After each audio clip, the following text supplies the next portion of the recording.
Ok, sì, piccola tra virgolette curiosità, stavo leggendo nel giornale l'articolo sugli orsi, questi qua che avevano attaccato la turista francese, eccetera, eccetera, eccetera. Nei dettagli c'è scritto che ci sono queste operazioni di dissuasione sparando, ok, creando del rumore. Probabilmente, secondo me, non è stato tanto preventivo, cioè preventivi gli spari che io ho sentito, nel senso che non è che uno si mette in un posto a caso, sta fermo lì e spara, quindi probabilmente avevano già avvistato degli orsi dove ero io e appunto stavano sparando per tenerli lontani. Questo è quello che io, leggendo gli articoli, riesco a dedurre. Mamma mia, sai che spuzza da piscio, perché i van life qua francesi hanno lasciato le nere aperte, vedi, e pissano e ti senti l'odore da piscio che svuota l'aria. Minchia che traffico ancora. Guarda che se giovedì ho usato dopo una vita il parallelatore. Cos'è il parallelatore? Il parallelatore è quella cosa che ruba un po' di corrente, 4 ampere mi pare, dalle batterie servizi, ossia quelle dietro, della parte vivibile del camper, per caricare la batteria del motore. A cosa serve questo? Io ad esempio sono fermo qui da 7 giorni, ovvio che in 7 giorni la batteria non va giù, però è altrettanto ovvio, come tu sai, che io per sfogarmi devo giocare a Far Cry 6 e quindi siccome il monitor da lavoro non è compatibile per il reparto audio con l'Xbox, devo collegarmi, ora là vabbè adesso non vedi i fili perché ho messo tutto via, all'impianto stereo di Pullman, il quale ha 2 tweeter da gara e 4 belle casse della Sony Explode grandi, tutte collegate alla batteria motore, oltre ovviamente anche all'autoradio, quindi insomma c'è un consumo, c'è un bel consumo. Ti anche conto che con sparo go a sentire proprio il ping in testa, proprio a testa che scioppa per aria e soddisfazione della vita, e pertanto insomma ciuccia corrente. Ovvio che gioca così una volta, gioca così due, poi quando è ora di andare via io sono con le batterie a terra, il camper non parte più, oltre a rovinare la batteria e buttarla via.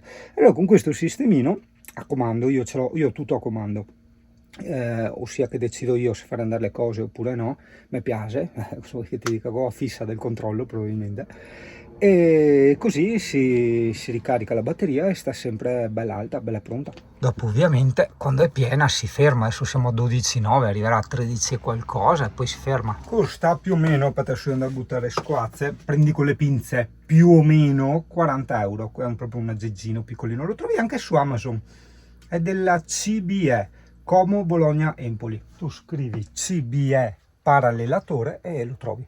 Che mezza minchiata, non tutta completa, mezza. Ci sono i bidoni di immondizie, come usanza fare nel Trentino, col pulsante la tessera, una volta c'erano quelle chiavi. E la gente ti butta la roba fuori, hai capito?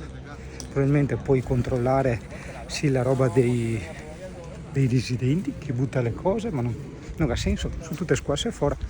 Cioè, questo perché la zona turistica è piena di gente che fa picnic con le auto, con i camper, con le moto, non ha senso.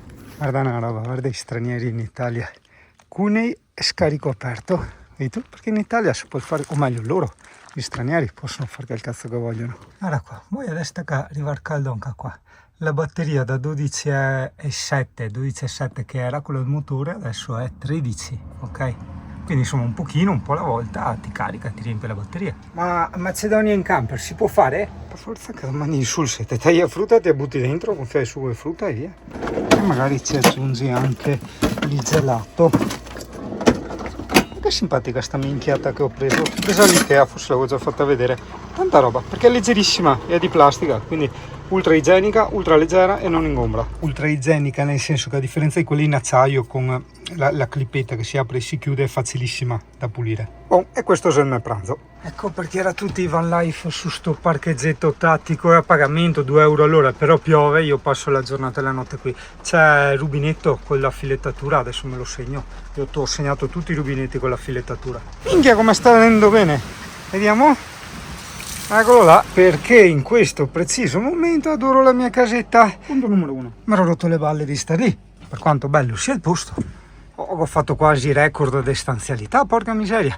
E quindi mi sono parcheggiato in questo parcheggino Fara Van Life qua, il quale ha anche l'acqua, quindi docce fresche illimitate.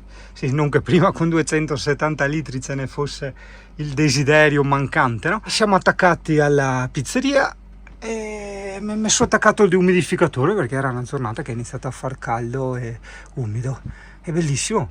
Cioè, mi sono spostato, è cambiato tutto il mio mondo. Mi sono fatto una doccia fresca, cioè, dentro si sta da Dio che c'è il clima, sono riparato dalla pioggia. Ma è bellissimo tutto questo, per me.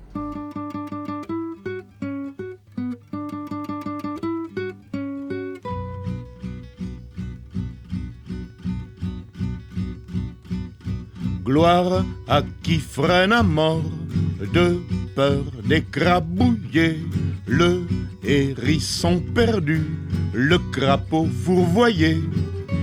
Et gloire à Don Juan d'avoir un jour souri à celle à qui les autres n'attachaient aucun prix. Cette fille est trop vilaine, il me la faut.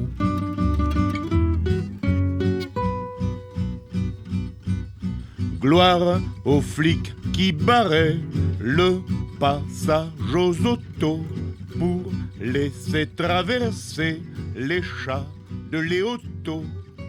Et gloire à Don Juan d'avoir